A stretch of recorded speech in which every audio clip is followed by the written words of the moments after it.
Mijo begins to lay out the facts, like how this is an impossible feat. He already has a girlfriend and she is older than him. So how are they supposed to get this to actually happen? And Chanyoung is like, you have to be more aggressive because of that. Like, they arrive at the restaurant and her father is already sitting at the table with them, and the mother brings a dish and sort of complains about knee pains, and Chanyoung is worried about them and tells her that she should hire more people, and they just sort of nod it off. And but then her mom will notice about her that you're looking ill, like, are you doing okay? And Chanyoung gets quiet for a second, is like, yeah, it's probably just because I have a lot of private sessions with my actors. And her mom's like, you're working too hard, you know, calm down a little bit. And Chanyoung is like telling them that they should make sure that they get a checkup regularly, and her mom just sort of scoffs at her and is like, you should get a checkup. Which Chanyoung then is like, I did. But then her mom asks her, of course, like, oh, how did it go? And she gets quiet again, and then she just sort of says, I have inflammation. I need to work out more. And so she just sort of chickens out of telling her parents, which I can't blame her. I mean, how do you say something like that? As they're leaving and she's trying to say goodbye, and then like she's standing and she's looking at them, and then she goes back and gives each of them a hug, and you see Mijo just sort of tearing up at this because this is just so hard. And as they're driving away, her mom is like, something's going on. So mother knows. As they are driving, Chanyoung asks Mijo to pull over. Chanyoung is struggling, and Mijo tells her, like, just cry. And Chanyoung is worrying about who's gonna set up the funeral for her parents. There are certain probably prayers and rituals that need to be held, and so she's worrying about who's going to do that for her parents, and Mijo tells her that she'll do it.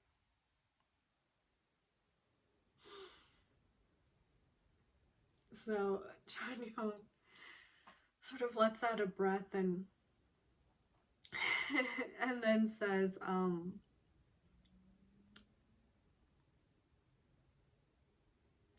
that it's hitting her now after seeing her parents. And Mijo just sort of like nods, and Chanyeong, mind you, this whole time they're not looking at each other. Mijo is just saying, like, she doesn't know what to do. I mean, she's just at a loss in the situation, and they both cry. You see a shot from behind, and they're both sort of squatted down and just cry.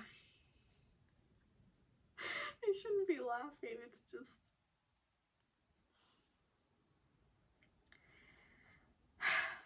Moving on. So, during that day, Sonyu at work is looking ill, so her sister knows about his condition. And that night, while Mijo is in the clinic and she's sort of looking over the charts from that day, she gets a call from her older sister, and that's when she's sort of informing her that Sonyu might be sick. And then we see Sonyu is in bed and he's getting calls from his dad. Then we see Mijo is outside his apartment and she's calling him but not getting an answer. And then you hear a doorbell and Sonyu opens the door and Mijo's standing over there, and he just looks at her for a second, I guess surprised to see her there, and then goes and gives her a hug and just holds her close, and she holds him and is patting his back. And now they're inside, they're sitting on his couch, and she was talking about how, well, you had lunch with your sister, so I thought everything would be good. And He talks about how he is just now realizing that he wasn't a reliable brother. And he asks her, "Did you trust your family?" And this is where we hear that Mijo didn't. She had been adopted and sent back to the orphanage twice because she was quiet, and so she was considered cold.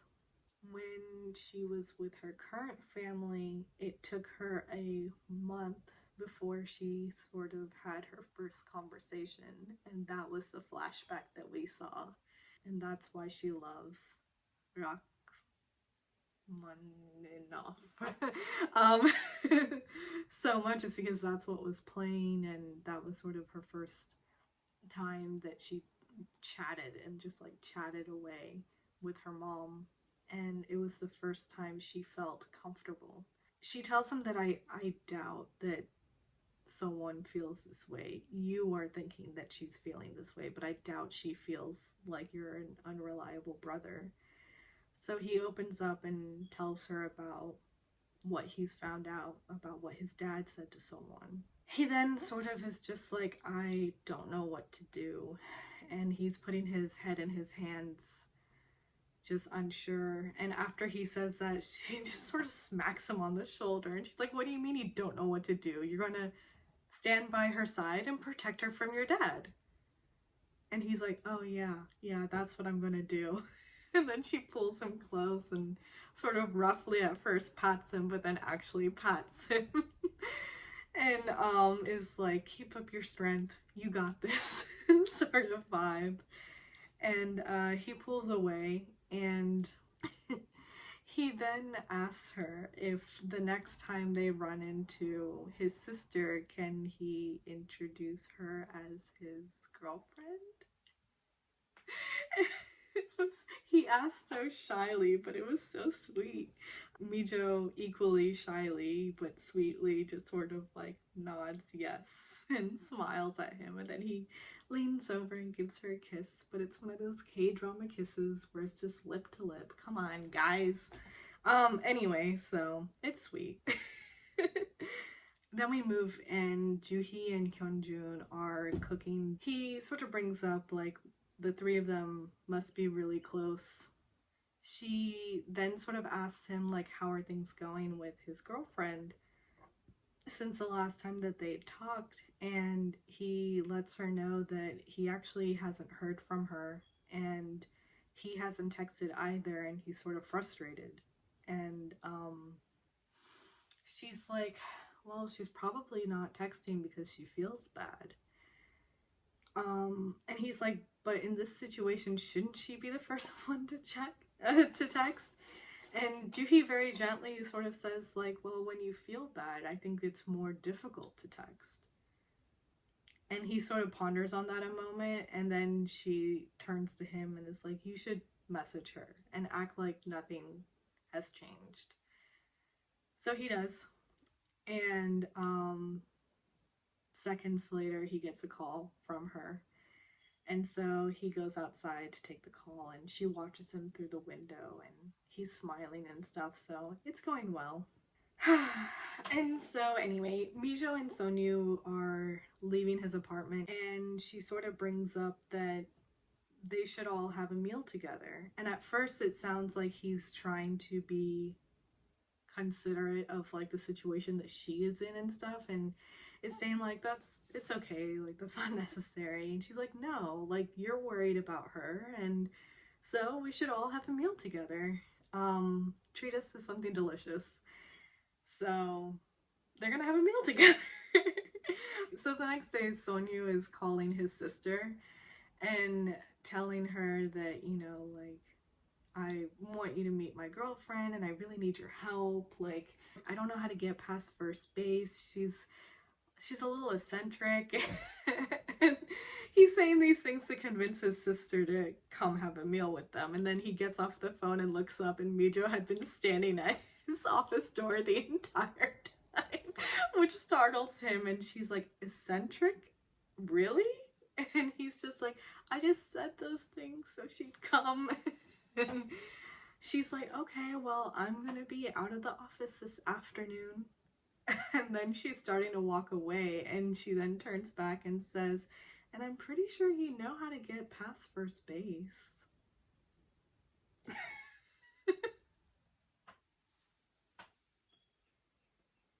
Juhi and Mijo are at Chanyoung's office, and Juhi is sort of pouring out the soup for her, and she's telling them that, yeah, you know, Hyunjun had helped her make it. And so they're amazed that she has spent like 3 hours with this guy. So what did you guys talk about? Are you guys closer? And she's just conversationally telling them. She's not even really looking at them. So she's just conversationally like, yeah, you know, I gave him some advice. I helped him out because him and his girlfriend were on the verge of breaking up, and so I gave him some advice, and now they're doing well. Chanyeong gets so angry at this, like, you spent 3 hours with him and you helped him get back together with his. You should have been like trying to, you know, make a connection with him.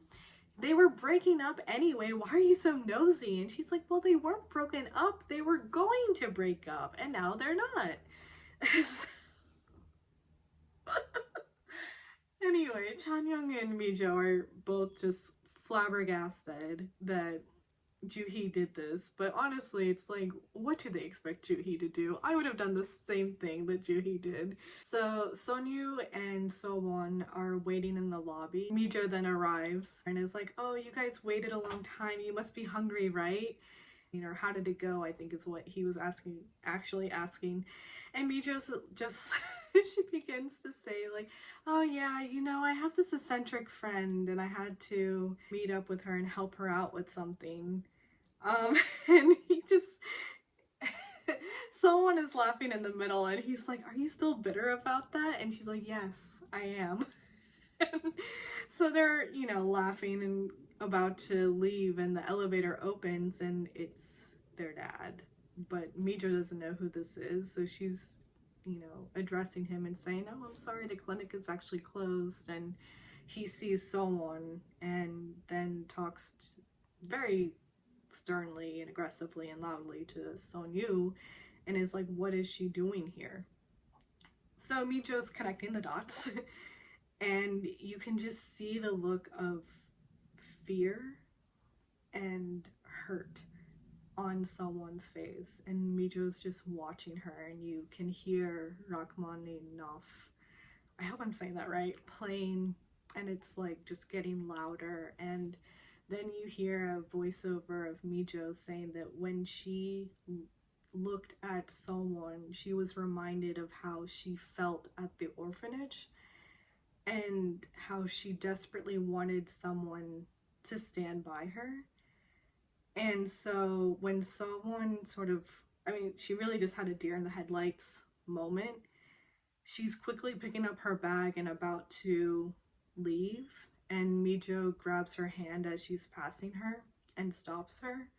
And they look at each other and she gently shakes her head no. And someone's still just sort of looking at her, and that's where the episode ends. Mijo just wants to be someone's Rachmaninoff. I just think things are gonna get difficult with Chanyeong trying to really go out and accomplish these wishes that she has. I think some of them will work out and some of them will not. I'm curious on how they're going to attempt to find Mijo's mom. I mean, it sounds like Juhi's going to contact her mom and ask if she remembers anyone talking about Mijo or like a pregnancy or anything like that, since her mom's shop was listed in Mijo's papers. And I don't know, we see that shot of her mom sitting in the dark in her room, so what if she is her mom?